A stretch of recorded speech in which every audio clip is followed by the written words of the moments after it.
안녕하십니까. 부동산 세금의 돋보기 이종훈 세무사입니다. 세금을 돋보기로 자세히 들여다보는 채널인데요. 어느 정도 공부를 하고 오신 분들은 더 도움이 많이 되실 것 같습니다. 오늘 할 주제는 거주주택 비과세입니다. 근데 거주주택 비과세를 하기 전에 일반적인 비과세, 일시적 이주택 비과세 이런 것과 함께 비교를 해서 한번 보겠습니다. 일시적 이주택 비과세는 요건이 종전주택 취득일로부터 1년 이상 지난 후에 대체주택을 취득할 것, 그리고 대체주택 취득일로부터 3년 이내에 종전주택을 양도할 것, 그렇습니다. 그리고 2년 이상 보유 꼭 필요하죠. 근데 이 대체주택을 취득하고 난 다음에 3년, 이것이 9.13 대책, 9.13 대책으로 조정 대상 지역에 있는 종전주택과 대체주택이 둘 다 조정 대상 지역에 있는 경우에는 2년으로 줄었죠. 그랬다가 다시 12.16 대책으로 이것이 1년으로 다시 줄었습니다. 거기에다가 더 중요한 것이 신규 주택, 즉 대체주택에 반드시 입주를 해야만 비과세를 받을 수 있다. 신규 주택에 그런 엄격한 요건으로 바뀌었죠. 그런데 이렇게 일시적 이주택이 불가능한 경우가 있습니다.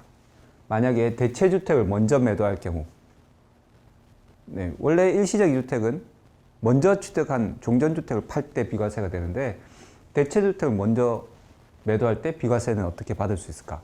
그 다음에 대체주택 취득일로부터 3년, 기본은 3년이죠. 3년이 지났는데 종전주택을 팔고 싶다. 어떻게 비과세할 수 있을까?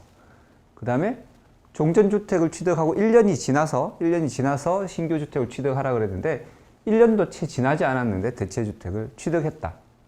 그러고는 종전주택을 팔고 싶다. 어떻게 비과세 받을 수 있을까?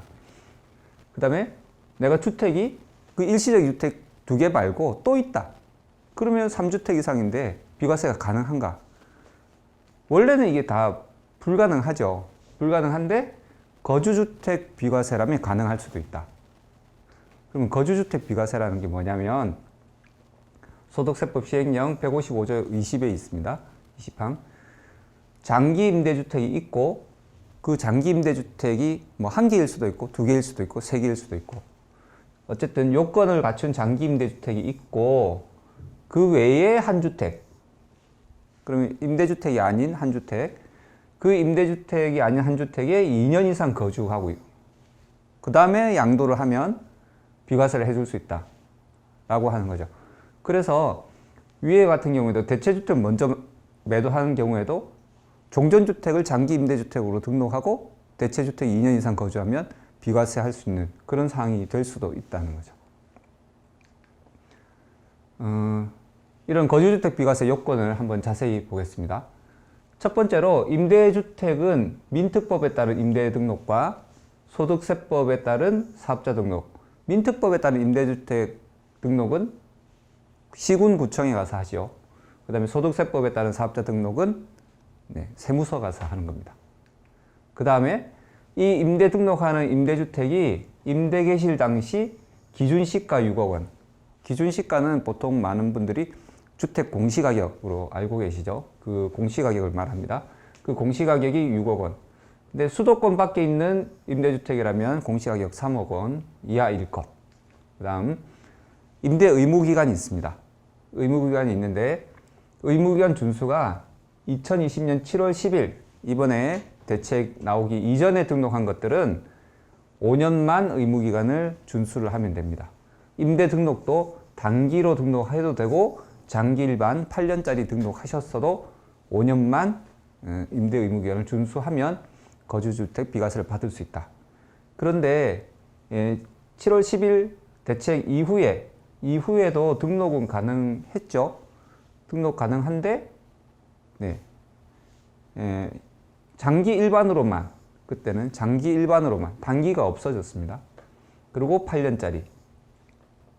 그리고 민특법이 개정되고 난 이후에는 장기 일반이 10년으로 바뀌었죠. 그래서 10년 이상의 의무기간을 지켜야 됩니다.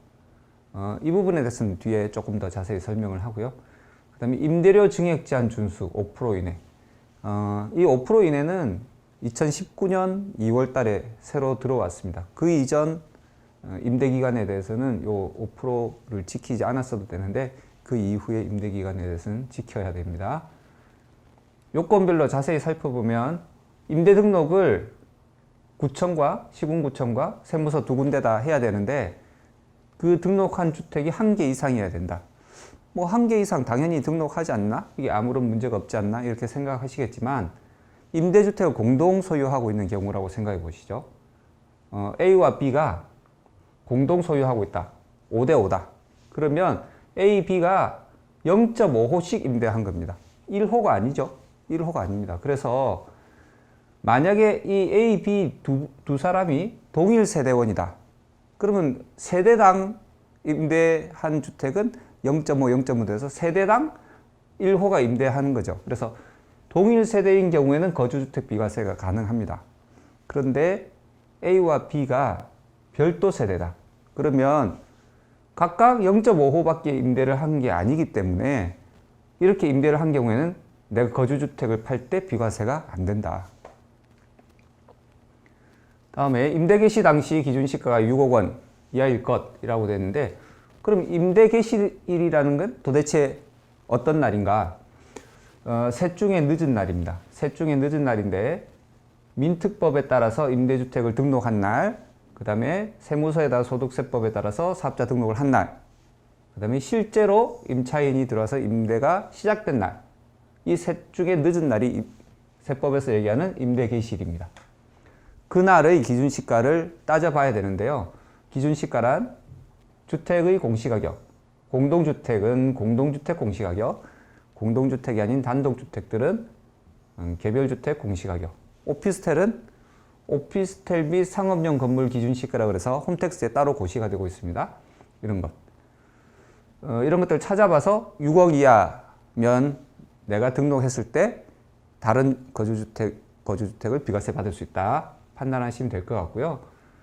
근데 다가구 같은 경우는 한 덩어리는 되게 공시가격이 높은 경우가 있는데 다가구는 여러 호로 이루어졌죠. 그래서 다가구는 기본적으로 각 호별로 기준시가를 판단한다. 즉 10개의 호가 있다. 근데 그 전체 공시가격은 뭐 10억이다. 그럼 한 개당은 1억밖에 안 되는 거죠. 그러면 그 기준시가가 6억 이하이기 때문에 다가구를 등록했을 때 거주주택을 비과세 받을 수 있겠다. 이렇게 판단하시면 되고요.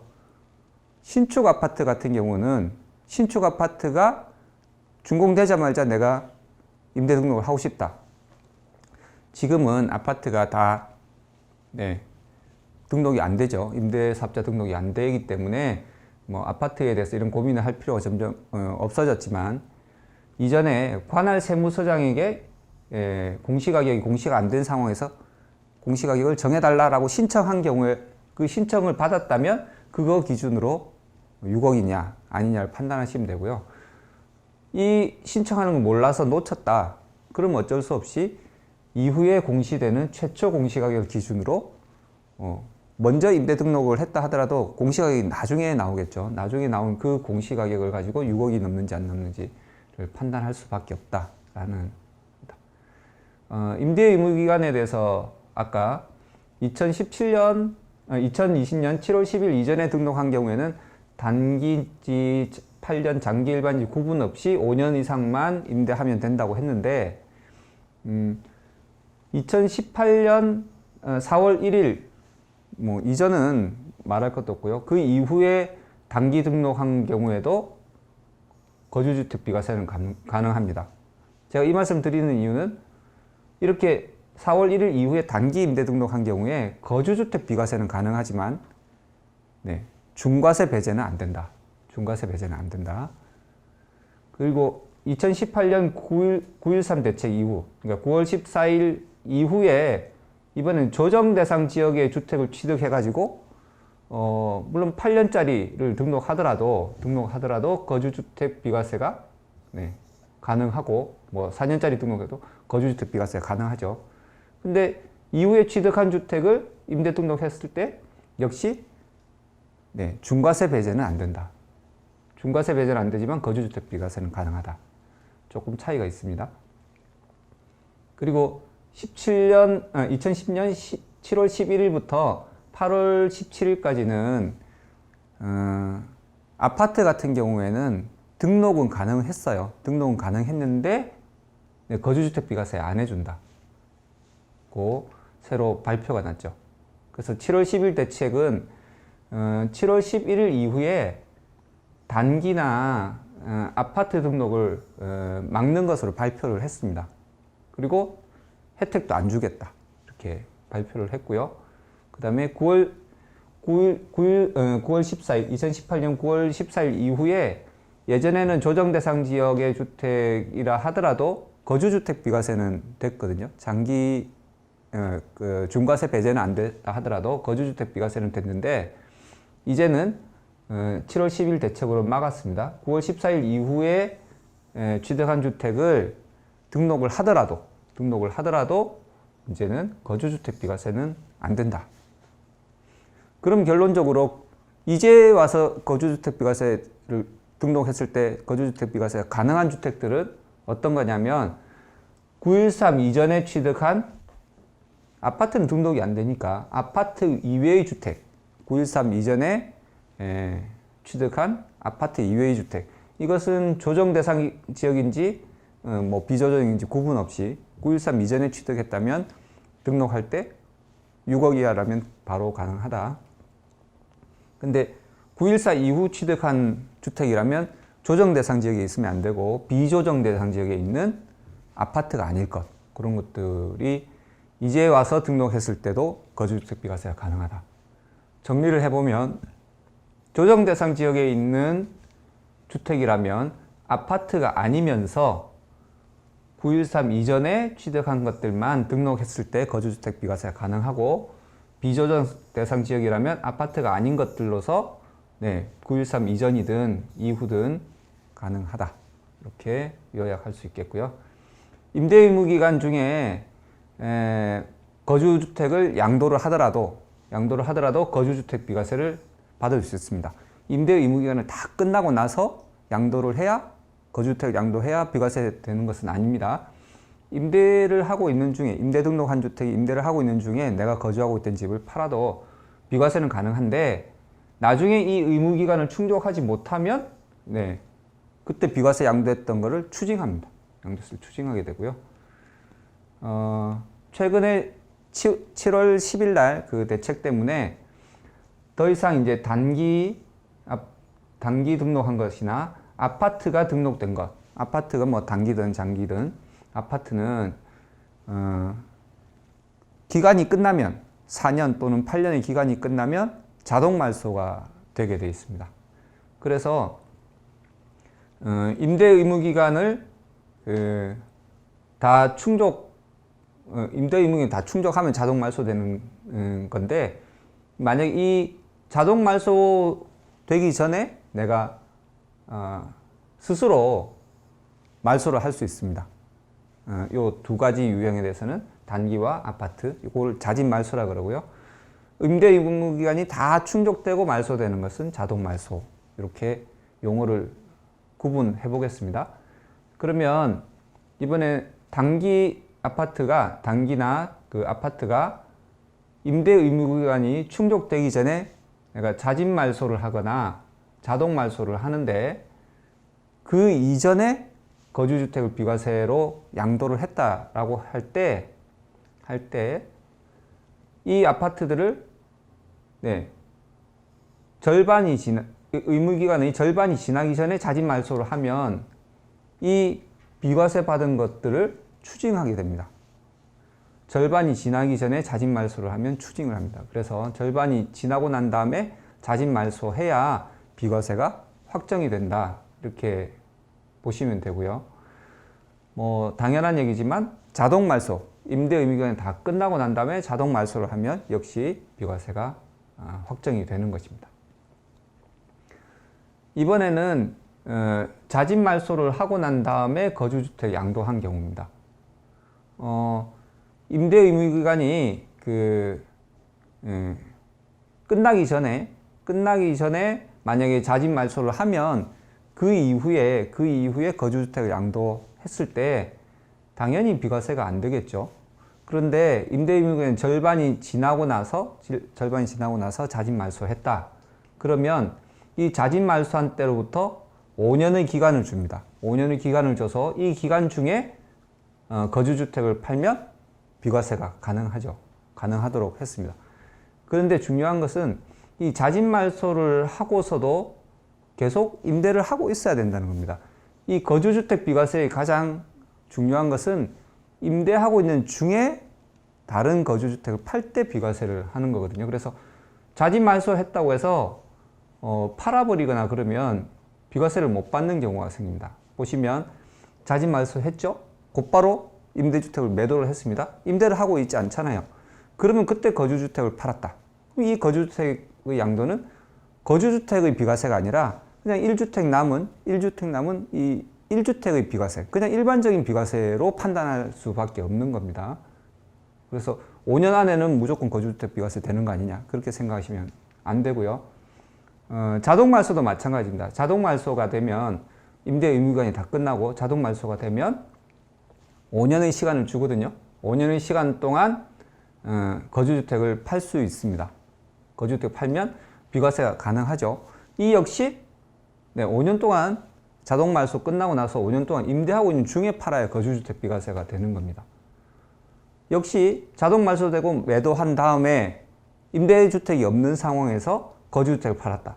이것은 거주주택 비과세가 아니라 일반적인 1주택 비과세가 되는 겁니다. 문제가 많은 이제 직권말소인데요. 직권말소가 갑자기 무슨 얘기냐면 임대 등록한 주택이 재개발 재건축이 들어갑니다. 그러면 관리 처분이 되고 멸시를 시키겠죠. 그러면 더 이상 임대를 못 하잖아요. 건물이 없는데 임대를 못 하게 되면 직권말소를 합니다. 임대의무기간은 당연히 충족하기 이전일 것이고 직권말소합니다. 시군구청에서 임대 등록을 말소로 시켜버립니다.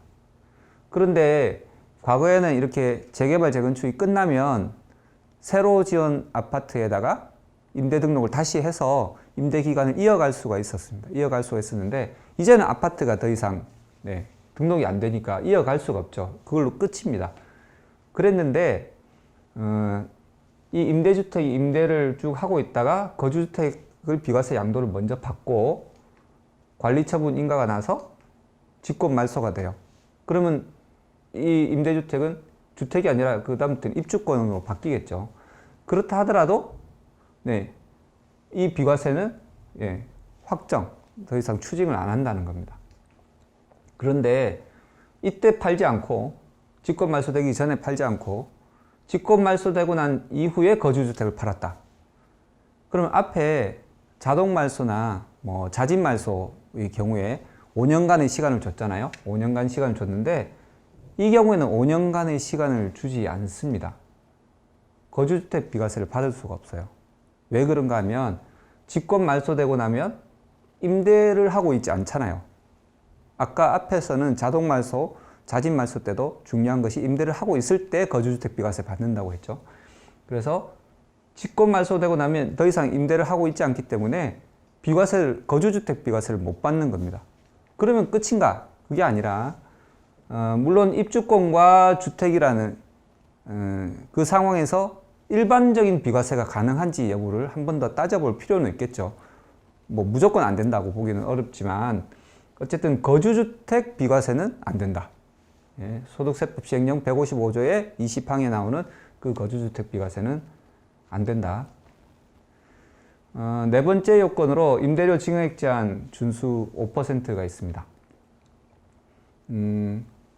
19년 2월 12일 소득세법 시행령 개정 때 새로 들어왔기 때문에 그 이후에 임대차 계약을 갱신하거나 새로 체결하는 분만 적용합니다. 그 이전에 18년도, 17년도 그때 인상률을 5% 넘게 했어도 거주주택 비과세 받는데 아무런 제한이 없습니다.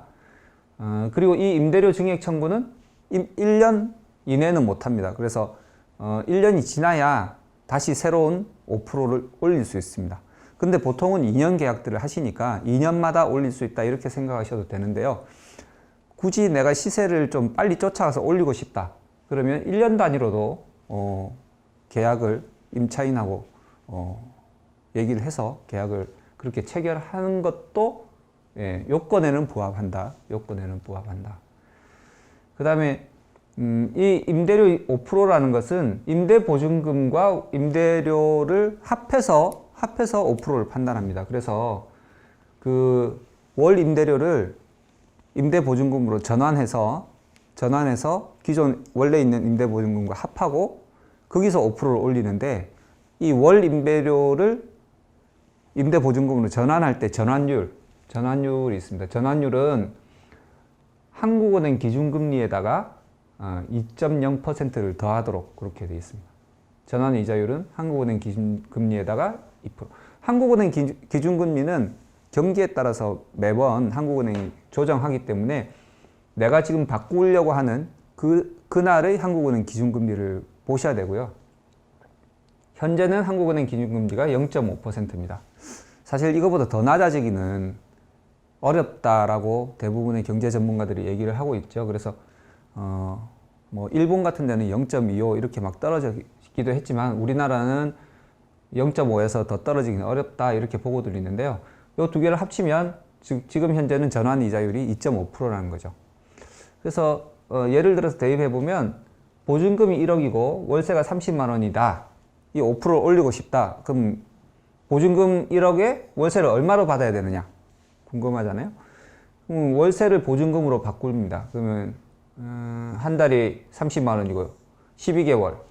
1년치죠. 이 전환 이자율은 1년치 이자율이니까 요 월세, 1년치 월세를 이 전환 이자율로 나눕니다. 그러면 1억 4,400만 원 나오네요.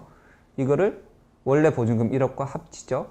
합치고 5%를 인상을 합니다. 그러면 2억 5,620만 원. 거기서 내가 보증금 1억을 만들고 그 나머지를 가지고 2.5% 이자율로 해서 하면 1년치고 그걸 12달로 나누면 32만 5천 원 정도. 그래서 뭐 5천 원 이렇게 받기는 그러니까 32만 원 이렇게 임대료를 책정하시면 될 것 같습니다. 그리고 임대주택을 이제 요건을 쭉 봤는데요. 그러면 이제 거주주택을 매도할 때 거주주택의 요건.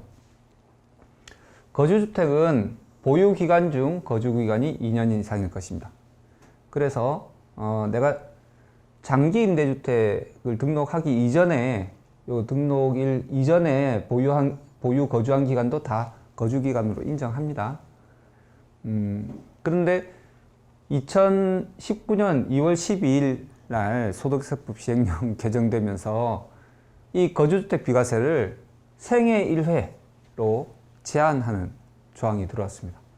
생애 1회가 되기 전에는 이렇게 A를 거주주택 비과세 받고 또 B를 거주주택 비과세 또 2년 거주하고 다른 주택에 또 거주주택 비과세를 받고 몇 번이고 임대 등록이 되어 있는 기간 동안에는 몇 번이고 거주주택 비과세를 받을 수가 있었거든요. 그런데 이제 19년 2월 12일 날 바뀌었잖아요. 그래서 A를 거주주택 비과세 받고 그 19년 2월 12일 이후에 B를 취득해서 거주주택 비과세를 더 이상 못 받는다. 왜? 여기 한번 거주주택 비과세를 이미 앞에 받은 적이 있기 때문에 요 1회로 제한된다라고 하는 게 새로운 개정령의 내용인데요.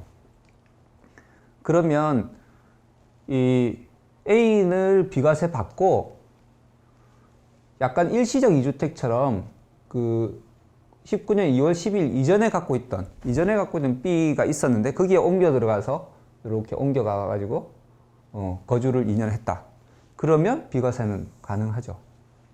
왜냐하면 19년 2월 10일 이후 취득한 것만 한 번에 한해 제한한다라고 하는 내용이니까 얘는 그 이전에 취득했기 때문에 거주주택을 또 받을 수 있는 거죠. 그러니까 이런 경우는 사실 한 2번 정도밖에 없을 거라고 생각합니다. 3번까지는 힘들겠죠. 그리고 이제 되게 어려운 개념인데, 내가 임대 등록한 집을 이제 임대 의무기간이 끝나고 해서 그 집에 그럼 내가 거주하면 거주주택 비과세를 그것도 받을 수 있는 거 아니냐. 다른 임대주택이 여러 채 있고 그 중에 한 채를 내가 거주를 하면서 거주주택 비과세를 받을 수 있는 거 아니냐. 이렇게 생각할 수 있죠. 그래서 그게 가능했습니다. 지금도 한 번은 가능한데요. 그렇게 내가 임대 등록을 했던 집에서 다시 그걸 거주주택으로 바꿔서 들어가서 살 경우 그걸 비과세 받을 때는 직전 거주주택, 보유주택 비과세라고 합니다.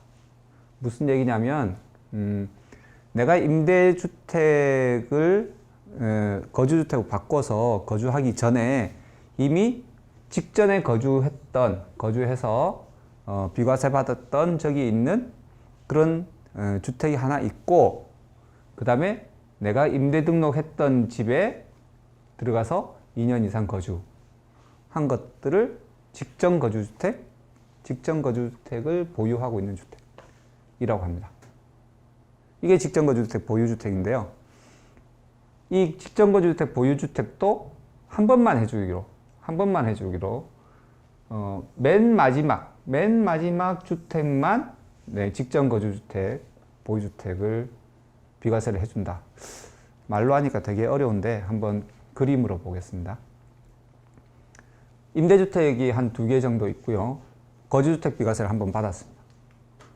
그 다음에 또 거주주택 비과세를 예전에는 또 받을 수 있었죠. 그래서 이제 임대주택 의무기간도 끝났고 해서 여기에 옮겨 들어가서 살았습니다. 그러면 이 임대주택은 직전 거주주택 보유주택이 됩니다. 네. 장기 임대주택 등록한 적이 있고요. 등록한 적이 있죠. 그 다음에 2년 거주도 했습니다. 그 다음에 직전 거주주택, 직전의 거주주택으로 비과세 받은 직전 거주주택이 있습니다. 그래서 이 집은 직전 거주주택 보유주택. 이런 주택은 비과세를 직전 거주주택의 양도일 이후 발생한 양도 차익만 비과세하고 요 앞에는 과세를 하게 되는 거죠. 그리고 또 한 번 장기 임대주택 의무기간이 끝난 집에 옮겨 들어가서 또 거주를 또 할 수 있겠죠. 네. 이런 경우에도 얘도 또 직전 거주주택 보유주택이 되고 얘가 직전 거주주택이 되겠죠. 그래서 이 부분만큼 비과세를 또 받을 수 있었습니다. 이게 과거의 개념이고요. 제가 직전 거주주택, 보유주택이라는 개념을 설명하기 위해서 했는데 지금은 거주주택 비과세 한번 받았죠? 이 두 번째 주택이 만약에 19년 2월 12일 이후에 취득했다 하면 거주주택 비과세는 한 번밖에 못 받죠. 그래서 과세가 됩니다. 얘도 19년 2월 10일 이후에 취득했고 2년 거주했다 하더라도 직전 거주주택 보유주택의 비과세를 한 번만 해주기로, 마지막 임대주택만 해주기로 그렇게 되어 있기 때문에 직전 거주주택 보유주택 비과세를 받을 수 없습니다. 그래서 예전에는 이 부분이 비과세되고 뒷부분이 과세되던 걸 이제는 전부 다 과세 이렇게 바뀌었고요. 맨 마지막 임대주택만 2년 거주할 경우에 직전 거주주택 보유주택으로 봐서 이 부분만 비과세하는 것으로 세무서 책자에는 나와 있습니다.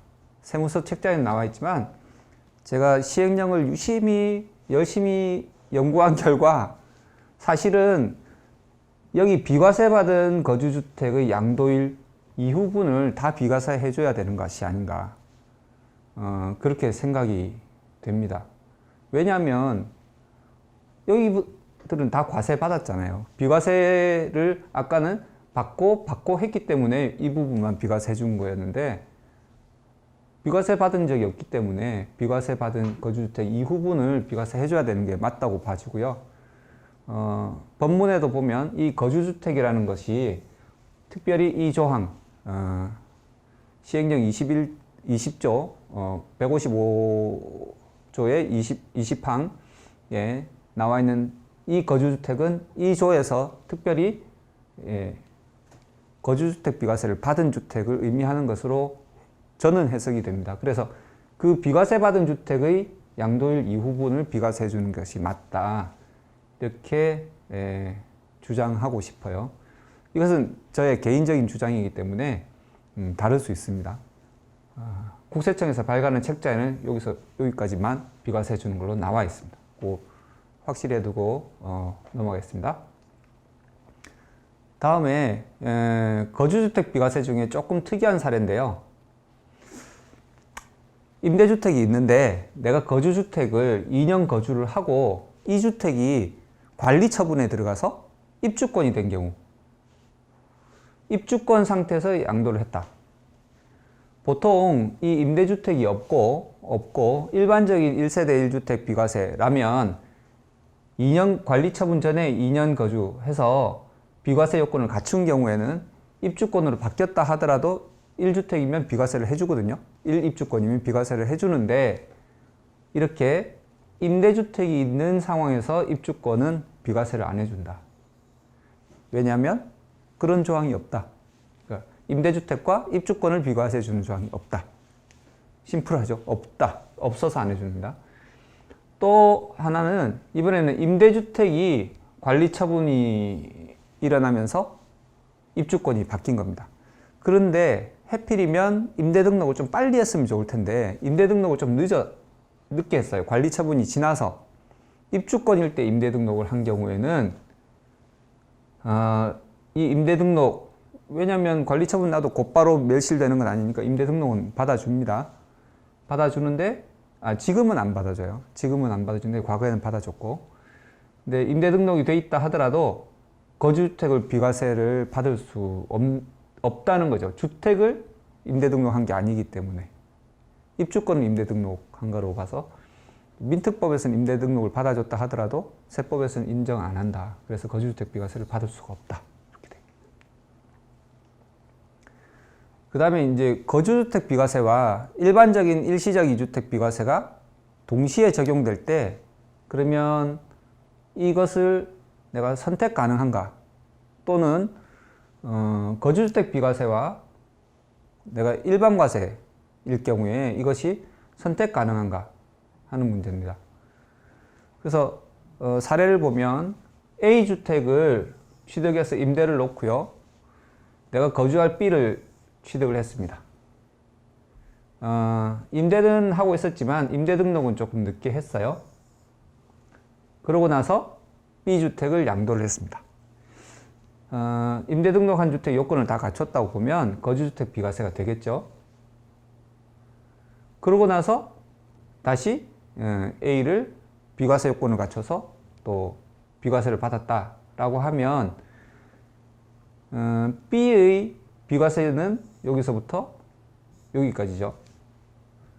그러면 A의 비과세는 B를 거주주택을 양도한 이후분만 비과세, 좀 전에 직전 거주주택, 보유주택 비과세라서 이렇게 됩니다. 그런데 만약에 B가 5억에 사고 7억에 팔았다. 양도 차익이 2억이다. 근데 A는 3억에 사서 10억에 팔 수 있었다. 양도 차익이 7억이다. 그러면 아니 내가 이것을 B를 비과세 안 받고 A를 비과세 받는 것이 훨씬 낫잖아요. 그러면 이렇게 임대 등록한 주택이 만약에 중과세 배제 주택이다, 한 임대주택이다 라고 하면 요 A의 양도는 일반 과세로 양도세를 과세 받을 수 있겠죠. 그럼 내가 일반 과세 받고 A를 비과세 안 받았으니 B를 비과세 안 받았으니 A를 전부 비과세 받을 수도 있겠다는 생각이 들죠. 이렇게 만약에 B를 일반 과세로 받으면, 그래서 5억에서 7억 사이를 일반 과세를 받으면 요 3억에서 11억 차익을 전부 비과세 받을 수 있겠다. 그럼 내가 이거 두 개 중에 하나를 선택을 가능하냐? 국세청에서는 안 된다. 이렇게 거주주택 비과세는 강제 적용이다 라고 하고 있는데, 일반적인 세무사들 생각은 선택 가능하다 라고 생각하고 있습니다. 왜냐하면 소득세법 시행령 24조에 보면 위에 있던 그 거주주택 비과세는 이렇게 과세표준 신고서와 거주주택 비과세 적용 신청서 서류에다가 여러 가지 서류를 첨부해서 제출해야만 비과세 해준다라고 돼 있거든요. 그럼 내가 거주주택 비과세를 받기 싫다. 그러면 제출 안 하면 일반 과세로 갈 수 있어야 된다라고 생각하고 있습니다. 또 하나는요, 그 쟁점이 되고 있는 것 중에 하나는 거주주택 비과세가 가능한데 거주주택 비과세로 팔기 전에 대체주택을 또 하나 산 경우입니다. 그러면 이 부분은 거주주택 비과세 요건에 해당되고 여기는 일시적 이주택 요건에 해당이 됩니다. 두 개가 중복 적용이 되죠. 중복 적용이 됩니다. 그래서 9억 이하분은 비과세는 당연히 9억 이하분만 비과세하니까 9억 이하분만 비과세를 해주죠. 그럼 9억 초과분은 과세입니다. 9억 초과분은 과세죠. 과세는 과세대로 따로 판단하는 겁니다. 그럼 과세 판단할 때 중과세냐 아니냐를 봐야 되겠죠. 중과세를 보려면 주택수부터 셉니다. 주택수가 하나, 둘, 셋 이렇게 세 채인데 중과 배제되는 주택이 이 임대주택이 중과 배제된다고 하죠. 중과 배제되는 주택이 하나 있는데 중과 배제되는 주택 외의 주택이 두 개나 있네요. 이럴 경우에는 이 거주주택의 9억 초과분에 대해서 3주택 중과세를 한다. 이렇게 9억 초과분이 3주택 중과세가 되면 비과세 효과가 굉장히 떨어집니다.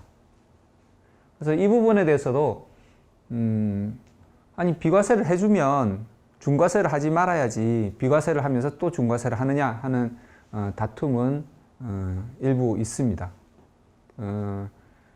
일부 그 납세자들이 그 지금 소송 중에 있는 걸로 알고 있고요. 얼마 지나지 않아서 결과가 나올 것 같습니다.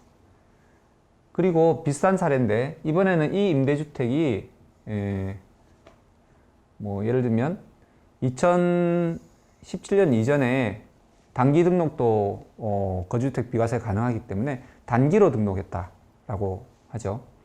18년 4월 1일 이후에 단기로 등록한 임대주택이다. 그러면 거주주택 비과세는 가능한데요. 9억 초과분 과세 여부를 판단할 때 이 임대주택은 중과세 배제주택이 아니거든요. 중과세 대상주택입니다. 중과 대상주택. 그럼 중과세 대상주택과 또 주택 하나 더 2주택이 되죠. 그래서 2주택 중과세 9억 초과분에 대해서는 2주택 중과세가 됩니다. 그래서 내가 거주주택 비과세를 받는다고 해서 중과세를 안 받는다라고 생각하시면 곤란하죠. 그래서 거주주택 비과세와 관련된 지금 굉장히 다양한 문제들을 살펴봤고 조금은 깊이 전문가들 사이에서도 논점이 되고 있는 쟁점이 되고 있는 부분까지 살펴봤는데요. 간단한 것 같으면서도 굉장히 어려운 거주주택 비과세 그리고 내가 다주택자면서 비과세 받을 수 있는 거의 유일한 길 거주주택 비과세를 꼼꼼히 살펴보시고 의사결정에 참고하시면 좋겠고요. 더 자세한 사항은 여기서 보이는 여기 연락처로 문의 전화 주시면 감사하겠습니다. 지금까지 부동산 세금 돋보기의 이종훈 세무사였습니다. 감사합니다.